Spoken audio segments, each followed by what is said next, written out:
আসসালামু আলাইকুম সবাইকে। আম,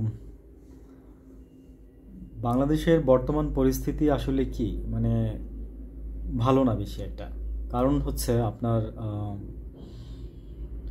দেশের বিভিন্ন জায়গায় ভার্সিটিগুলোতে আপনার গণ্ডগোল হচ্ছে। তো ছাত্র দলের উপরে আজকে কুয়েটের ইয়েতে আপনার আক্রমণ করছে। তো বিষয়গুলো আসলে কেন হচ্ছে, অনেকে মনে করতেছে যে হাসিনা দেশে চলে আসবে আবার। যারা আওয়ামী লীগ করতেছে তারা আসলে বিশ্বাসই করতে চায় না যে হাসিনা দেশে ফিরে আসবে না। তো হাসিনা দেশে ফিরে আসবে, সেটা বিচারের জন্য আসবে আমাদের থিঙ্কিং থেকে আমাদের মনে হয় আর কি। হয়তোবা তাদের থিঙ্কিং থেকে মনে হয় যে না, তারা এখনো হাসিনা ফিরে আসবে আর কি। আরও অনেক কিছু হচ্ছে এর মধ্যে। আহ, ভারত হাসিনাকে ফেরত দিবে কিনা সেটা নিয়ে কিছু কথা হয়েছে। ওদের দেশের 67% মানুষ, 66 থেকে 67% মানুষ বলতেছে যে মানে হাসিনাকে ফেরত দিয়ে দেওয়া উচিত। কারণ হচ্ছে ওরা চায় না যে আসলে একটা দেশের সব মানুষ তো খারাপ থাকে না, কিছু মানুষ খারাপ থাকবে, কিছু মানুষ ভালো থাকবে। তো ওদের দেশেও যারা আছে ভালো, যারা আছে বিশ্লেষণ করে, তারা বলতেছে যে না, হাসিনাকে দেশের স্বার্থে ফেরত দিয়ে দেওয়া উচিত ওরা যদি চায়, বুঝছেন। তো হাসিনা আসবে, দেশে আসবে হচ্ছে যারা আওয়ামী লীগের সাপোর্টার আছেন তারা মন খারাপ করার কিছু নাই, কারণ নাই। যত আসলে ট্রাই করেন না কেন পারবেন না। বিকজ হচ্ছে কি একটা জিনিস হচ্ছে অভিজ্ঞতা থেকে মানুষ দেখে এবং শিখে বুঝে। বাট সবাই এই জিনিসগুলো বুঝে না। আমি কারোর পক্ষ নিয়ে বলতেছি না, বিপক্ষ নিয়ে বলতেছি না, আমি জাস্ট একটু বিশ্লেষণের মতো করতেছি আমার যতটুকু থিঙ্কিং আছে ততটুকু থেকে। আওয়ামী লীগ না আসার পিছনে আরও কারণ আছে। যতটুকু একটু সম্ভাবনা ছিল সেটা মনে করেন যে জাতিসংঘের যে রিপোর্টটা দিচ্ছে, তো সেই রিপোর্টটার জন্যই আওয়ামী লীগ বড় একটা ধরা খাবে আর কি, খাইছে বলতে পারেন। কারণ হচ্ছে যে আন্তর্জাতিকভাবে সব কিছু একদম ওনার অপরাধগুলো রেকর্ডেড হয়ে গেছে এবং স্বীকৃত। তো এইগুলো নিয়ে যখন নাকি আরও আদালতে আন্তর্জাতিকভাবে বিচার হবে, তখন ব্যাপারগুলো আরও সবাই ক্লিয়ার বুঝতে পারবে। তো ওনার দেশে আসার সম্ভাবনা কোনোভাবেই নাই। উনি দেশে আর ফেরত আসতে পারবে না, তো এটা অনেকেই বিশ্বাস করতে চাচ্ছে না। তো ঠিক আছে, এখন আমরা দেখি। তো আমি বলছিলাম যে যারা আওয়ামী লীগ করেন ভাই, তারা প্লিজ ভালো হয়ে দেশের মানুষের সাথে মিলেমিশে কাজ করেন, যেন দেশের উপকার হয়। আপনারা ভালো কিছু করেন, একটা দল করেই যে সব কিছু করতে হবে এমন না। ঠিক আছে, একটা দলের কাছে নিজেরা বিক্রি করে দেওয়ার মতো আপনার লাইফ এটা না। আপনার লাইফটা কিন্তু আপনার নিজের কাছে অনেক মূল্যবান, আপনার বউ বাচ্চার কাছে অনেক মূল্যবান, আপনার মেয়ে সন্তানের কাছে, ছেলে সন্তানের কাছে কিন্তু আপনি একজন পিতা। তো দেখেন, তাদের ভালোর জন্য কিছু করেন, তারাও যেন বলতে পারে যে না, আমার বাবা এই ছিল। অনেক এক্সাম্পল আছে আপনাদের মধ্যেই যে আমার বাবা বলছে ছেলেকে বিদেশ থেকে, বাবাকে বলছে ছেলে বিদেশ থেকে যে তুমি যদি আওয়ামী লীগ না ছাড়ো তাহলে আমি দেশে ফিরবো না। তো এই ব্যাপারগুলো অনেক আছে। তো আমার কথা হচ্ছে কি ভাই, একটা সময় ছিল বাংলাদেশে যখন নাকি আওয়ামী লীগ বিএনপির একটা রাজনীতি চলতো, কিন্তু এখন কিন্তু ওই সময়গুলো পাল্টাই গেছে। প্লিজ আপনারা একটু বোঝার ট্রাই করেন, আপনাদের মেধা দিয়ে বোঝার ট্রাই করেন, ঠিক আছে। তো এতে হবে কি, যেমন আপনার যেমন ভালো হবে, দেশের ভালো হবে, আপনার নেক্সট প্রজন্মের জন্য। আপনি তো নিশ্চয়ই চান না যে আপনার ছেলেমেয়েরা খারাপ থাকুক এই দেশে, এটা তো চান না। যত যাই চান, আওয়ামী লীগ বিএনপি যাই চান, কিন্তু এইটা কি চান? এটা চান না, আমি জানি।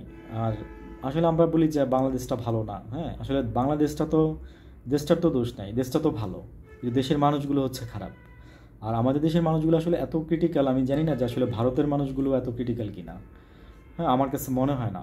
তো তারা দেখছি যে মানে আছে, অনেক প্রবলেম আছে, অনেক অনেক কিছুর অনেক প্রবলেম আছে, অনেক কিছু হচ্ছে, কিন্তু অতটা না আমাদের দেশের মতো। আমরা যেরকমভাবে প্রবলেমগুলো অ্যারাইজ করতেছি, এই যে দেখেন আজকে যারা স্টুডেন্ট তাদের মধ্যে ম্যাক্সিমামের মধ্যে একটা প্রবলেম ক্রিয়েট করতেছে। তারা তারা আসলে ভিতর থেকে বাইরে থেকে প্রবলেমগুলো করানো হচ্ছে। আমি তো অনেক দিন আগে বলছিলাম যে এই সরকার আসার পরে 6 মাসের মাথায় 130টা প্রবলেম ফেস করছে, 130টা আন্দোলন ফেস করছে। তো আপনার এই যে রিসেন্ট যেটা ঘটছে সেটা হচ্ছে যে কুয়েট ইউনিভার্সিটিতে আপনার ছাত্রলীগের মতো করে হামলা, এই অ্যাটসেট্রা অ্যাটসেট্রা অনেক কিছু, এবং অনেক খারাপ কিছু হয়েছে। কিছুদিনই হয়েছে আপনার এই যে বাড়ি পোড়াইতে গিয়ে, করতে গিয়ে। আফম মুস্তফা বাড়ি। তো এই ঘটনাগুলো আরও আছে অনেক, জগন্নাথ বিশ্ববিদ্যালয় হয়েছে। তো আমার মতে, আমি আমার ব্যক্তিগত ওপিনিয়ন দিই বা অভিজ্ঞতা থেকে বলি যে মানে বাংলাদেশের ছাত্র রাজনীতি আসলে নিষিদ্ধ করে দেওয়া উচিত। কোনো ক্যাম্পাসে মানে ছাত্র রাজনীতি মানে দরকার নাই, ওইটা পড়াশোনার জায়গা, ওইটা পড়াশোনার জন্যই থাক, ঠিক আছে? তো এই রাজনীতিগুলো আসলে যারা করে আমি জানি না মানে কেন করে। আর এই সরকারও মানে কোনো কঠিন কোনো স্টেপ নিতে পারতেছে না, হ্যাঁ, নিতে পারতেছে না, কারণ তাদের প্রশাসন দুর্বল এখন পর্যন্ত। তারা প্রথম থেকে প্রশাসনকে ওইভাবে সাজায় নাই, তারা সবাইকে রেখে দিচ্ছে। আসলে একটা জিনিস কি জানেন, যে রেখে মানে আমি বারবার একটা কথা বলছি, কথাটা আবার একটু আজকে বলি, যে সরকার 3 বছর পর পর কেন বদলি করে মানুষকে? কারণ হচ্ছে যেন আপনি যেন দুর্নীতি না করতে পারেন, ঠিক আছে? তো এখন আপনি একটা মানে সার্কেলের মধ্যে যদি সব কিছু উল্টায় পাল্টায় করতে থাকেন, তাহলে দুর্নীতি চলতেই থাকবে। ওইখানে করতেছে না, ওইখানে গিয়ে করবে। তো আপনার এই অন্তর্বর্তীকালীন সরকার আসার পরে আপনাদের যেটা উচিত ছিল, সেটা হচ্ছে যে সবাই একটা কথাই বলছে যে সব কিছু ঢালাও করে সাজান আপনারা, তারপরে আপনারা সব কিছুর দিকে যান। কিন্তু বিএনপি যেখানে মানে সবচেয়ে বেশি সাপোর্ট দেওয়ার কথা ছিল, বিএনপি সেখানে সবচেয়ে বেশি বিট্রে করতেছে, আমার কাছে এটাই মনে হয়। কারণ আমি বলবো যে ওরা শুধু একটা নির্বাচন চাচ্ছে, তারপরে এদিক দিয়ে আবার আপনার এই যে উপজেলার নির্বাচন ওরা করতে দিবে না, জেলার নির্বাচন বিভাগ করতে দিবে না। তো এইগুলো নিয়ে ওরা বলতেছে যে মারামারি বাজবে, এই হবে সে হবে। ভাই, আপনারা কি গণক যে আপনারা এখনই বলতেছেন মারামারি বাজবে, আওয়ামী লীগ এই মানে এই ইত্যাদি ইত্যাদি ঘটনা? আসলে এই সরকারের খুবই দোষ আছে, বুঝছেন? এই সরকারের 99%ই দোষ আছে। কারণ কি জানেন, মানে আপনি আইসা ইউনূস সরকার তো মন মানসিকতা ভালো, আমি সবসময় বলি কথাটা। তো উনি দেশের মানুষকে আসলে সুযোগ দিতে চাইছিল, দেশের মানুষকে ভালো করতে চাইছিল, দেশের মানুষকে বুঝায় ভালো করতে চাইছিল। কিন্তু একটা কথা কি জানেন, সরকারের যখন পিঠ থেকে যাবে দেওয়ালে, আমি আমার ওপিনিয়ন দিচ্ছি, ব্যক্তিগত না,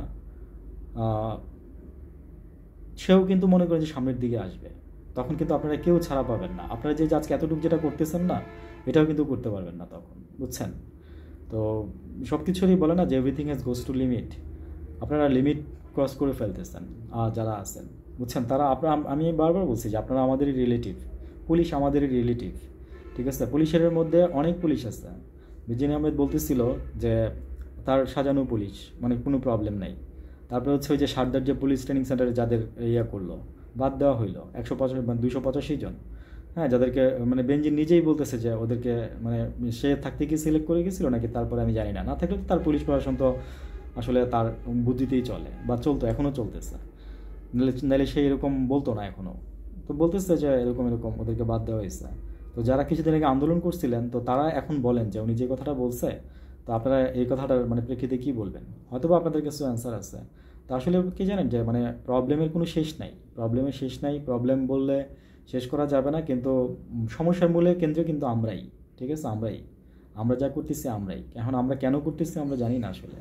আমরা কি কিছু সামান্য নগদ টাকা পাচ্ছি তাই করতেছি, নাকি না আমরা অন্ধ ভালোবাসতেছি, নাকি না আমরা আসলে বিবেক দিয়ে কাজ করতেছি, না আমরা আসলে কার জন্য কাজ করতেছি?